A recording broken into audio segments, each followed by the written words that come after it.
Hi, I'm Sean. I'm Rhonda. We're excited to be with you today to talk about what to do to get ready to share an issue with your spouse. So a lot of times, we look at the spouse and we think, what's wrong with you? How come you can't deal with me and work through these issues? But sometimes the problem is with us. Many times it is because it takes two to create the challenging situations. So if we want to have breakthrough in these things that are so important to us, first thing we want to do is do some examination internally. How am I coming across? What are my motives and intentions? We can be so focused on all the things that our spouse needs to do to change that we totally overlook the fact that we have something to contribute to that equation. And that's why working our relationship with the Lord is the first thing that is the most beneficial for couples. Yeah. Are my motives pure? Am I approaching this with the right perspective? Are the fruits of the Spirit developed and expressed in me? What does my spouse partake of when there's an interaction? Is there bitterness and impatience, harshness? Or, is there peace, joy, gentleness, goodness, self-control, all of the fruits of the Spirit? If I'm irritated, it's going to affect the way that I come across in my manner of presentation. Right. So, how far have I let this issue bother me? I might need to wait and kind of cool off before I would start discussing this issue, because if I feel irritated, it's probably going to show in my nonverbals. Yeah.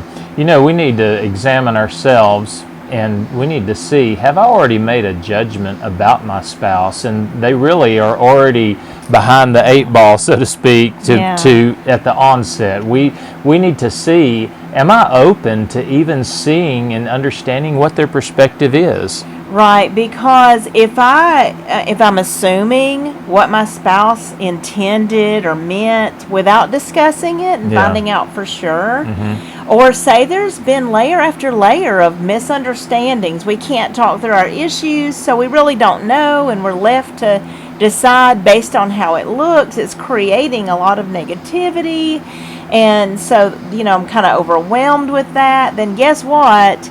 It's going to all be shaped. If we're not setting boundaries around, I refuse to assume the negative unless I have found out for a fact directly from my spouse, then it's going to shape our interpretation of our spouse's actions, and probably with a negative slant. Yeah. If I come across in an accusing way, I'm going to make my spouse be on the defensive from the beginning. So we have to watch our tone, our facial expressions. All these things are going to affect how our spouse interprets what we're presenting. Right, and if I come across as aggressive, I'm going to have an I'm right, you're wrong, this is black and white sort of thing. There isn't anything in between. There is nothing to find union about. It's simply got to be my way. We need to be able to collaborate, which means we need to be able to hear our spouse's perspective and find something that blends the two perspectives together into one. Because it shouldn't be he or she, or mainly he and a little bit of she, or mostly she and a little bit of he. Yeah, a good place to look is 1 Corinthians chapter 13, and many people refer to this as the love chapter, and this is where it kind of defines love is patient, it's kind, it's not jealous or proud. All these things are good reminders for us. And we would encourage you, pray over 1 Corinthians 13, that you would have a perspective from from God's perspective of love for your spouse. Just because we're married and we feel irritated in the day in, day out, doesn't mean that it's okay for me to just respond any old way. I still answer to the Lord. Do I allow Holy Spirit to minister to my spouse, or do I take over and just do whatever it feels right for me? Yeah. Of course, we're all going to have things from our past that have influenced how we perceive what our spouse is saying and how we interpret that message that they're giving. We need to consider, are there wounds or hurts that we've had in our own past that are causing me Yeah. to have a slant, have a colored lens, you might say, on how I'm perceiving what my spouse is saying. Because if our spouse steps on a trigger related to something from the past that was a negative experience for me, guess what? An overwhelming rush of negative emotion is going to come in, and we're going to associate or be tempted to associate that with the spouse, and therefore come across as defensive or accusing. And that might not be the case of where our spouse is coming from. Yeah. So we might need to reshape how we interpret those. Here's a novel idea. Our spouse may not be aware of the wrong that you're feeling that they've done. And if we are always thinking, yes, he or she, they know what they're doing and they've done it intentionally, that's already putting them as a disadvantage. And I think we see that a lot with couples, is that they don't mean something negative. But if I interpret something as negative and my spouse consistently does that but doesn't know, it's really not fair for me to stamp this negative assessment on it. Instead, it's important to make our spouse aware of our triggers and help our spouse understand what this communicates to me in my world, what it means when you do this or if you didn't do this. Just plainly explaining, hey, I've got an issue in this certain area, this is something that sets me off or is a raw place, for me. And, coming across that, we use the word coaching a lot of times. It's more of an informing your spouse of what you're experiencing and what the change is that you need to see from them. And consider too, another thing that could be happening in your relationship is your spouse doesn't know what to do to change. Yeah. We see that a lot. People assume that this is a problem and that you would know what I want you to do in response. But we don't clearly verbalize. Maybe we use a lot of emotion and intensity or a lot of words to verbalize, and our spouse completely misses what we're trying to say. Yeah. Boil it down to 1 or 3 sentences and just phrase it in a positive way. Hey, would you do this for me? And then kind of leave it at that. Let the spouse ask questions and kind of help your spouse out a bit, like Sean said, maybe with some coaching. We want to have a curiosity about our spouse to really understand what they're experiencing. What's it like to be in your shoes? Right. This is empathizing. And so we may wish our spouse would do this for us, but do we do this for our spouse? Wow. All these things that we say, understanding triggers, becoming aware, we can initiate some of these things ourselves. Hey, could you help me understand what's going on with you right now? I get the feeling that had a negative impact on you. Can you help me know what it feels like to be you and what just happened says to you right now? Yeah. The whole thing about being willing to make changes is definitely important in our marriage. We need to be willing to make an adjustment. If we're just set on, this is the way I see things and I'm not giving up any ground, I'm not going to make any changes, you're going to have to make all the changes. That's not a good approach to have to working through issues. And as our spouse reveals these things to us and we learn to make those adjustments instead of resenting it, we actually can learn how to relate better with other people too. Oh, yeah. Because who else is going to tell us if we come across as harsh or abrasive or in some other way that feels negative? I think in the marriage is the perfect place to learn how to perfect the way we relate to people, because we're so close as a couple and we see each other's shortcomings. We see each other on the bad hair days, you might say. Yeah. and we're able to point those things out in a loving way that help each other to grow. And if we don't act that way with anybody else except our spouse, then we need to make an adjustment. Yeah. We should give our spouse our best. Yeah.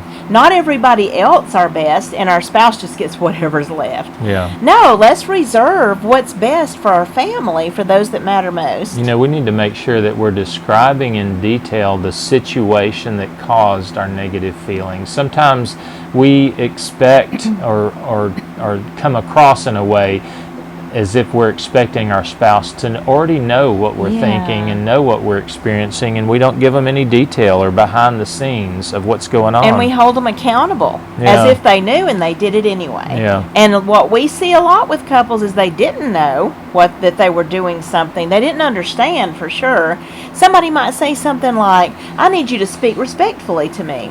Well, what in the world does that mean? It can mean different things to different people. It means different things to men, I think, than it does to women Right. generally. And so sometimes we'll see couples making this blanket sort of request, but they're not breaking it down to describe, this is what that would look like to speak politely to me, or to use kindness when we're going through an issue, or, don't use that tone of voice. Well, what tone of voice? What does it sound like? Maybe next time we could let the spouse know, hey, it's happening right now. This is what it looks like. And it's more of sharing information than making accusations. Oh, yeah. One thing we need to realize is that we are naturally inclined to come across in a defensive way. And if we aren't really surprised that our spouse would become a little defensive when we share something, I Right. think it's not going to shake us up so much. But I think that when we act shocked that our spouse would be defensive, we tend to also get defensive. We tend to respond or react in a way that's also negative. And just because the spouse reacts in a negative way doesn't make my negative response okay. Right. What if instead we said, "Oh, did I come across badly? I'm so sorry. I'm noticing a little bit of defensiveness. Did you feel like I came across in an attacking way?" Wow, that is so good. It really helps us to understand what it feels like to be our spouse hearing the comments that we're making. Instead of just getting upset, "How dare you talk to me like that?" Instead, why don't I pursue gathering information? Yeah. Sometimes we can be pushy in the way that we come across to our spouse, and we don't really give them the opportunity to learn gently, I guess, what we're presenting, because we're just kind of presenting it in a I'm cramming it down your throat kind of way. And we can share something briefly and in a polite request sort of way, and then back off. Let the Lord deal with our spouse. Pray about it. And then we can bring it up again another time. We can ask, "Can I tell you more about what it feels like to me when this happens?" Yeah. Hopefully we're all making changes and growing over the years, and sometimes we have to give our spouse that room to make changes, and that maybe they're not at the place that I need them to be right now. It doesn't mean they can't be, but give them some space and room to grow.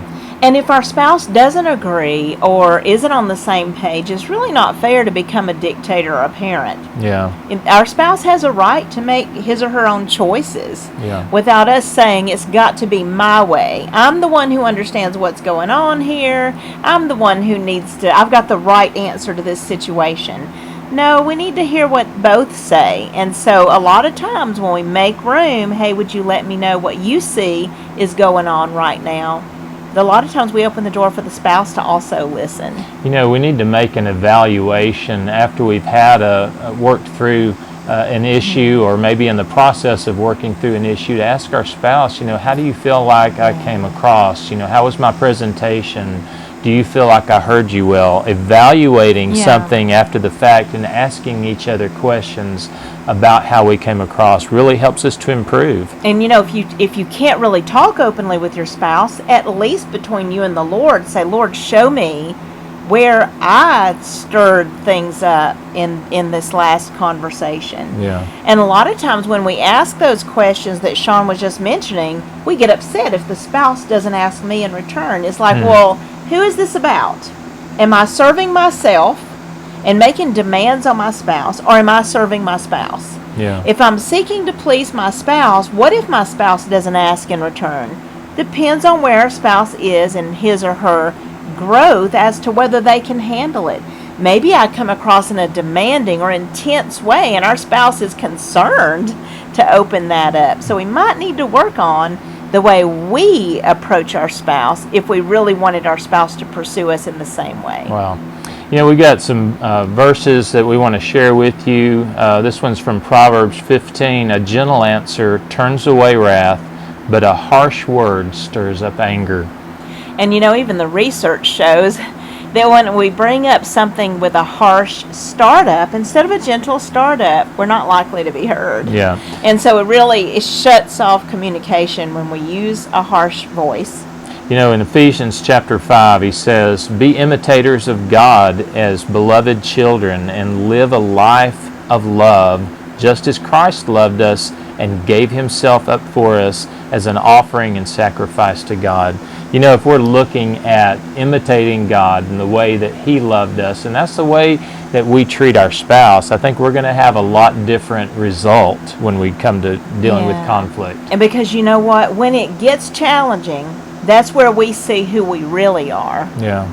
You know, am I mean? Am I harsh? Am I unkind? Or do I exhibit the fruits of the Spirit? Galatians 5:22 through 23, the fruit of the Spirit is love, joy, peace, patience, kindness, goodness, faithfulness, gentleness, self-control. Can we imagine how those things would impact the way husbands and wives work through issues if the fruit of the Spirit set the rules, set the pace for the way we interact? Yeah. In Psalm 139, he says, "Search me, O God, know my heart, try me and know my thoughts, and see if there's any offensive way in me, and lead me in the way everlasting." That's where we need to begin, is by looking within in our own heart and asking God to show us if there's anything that we need to do before we begin to work through an issue with our spouse.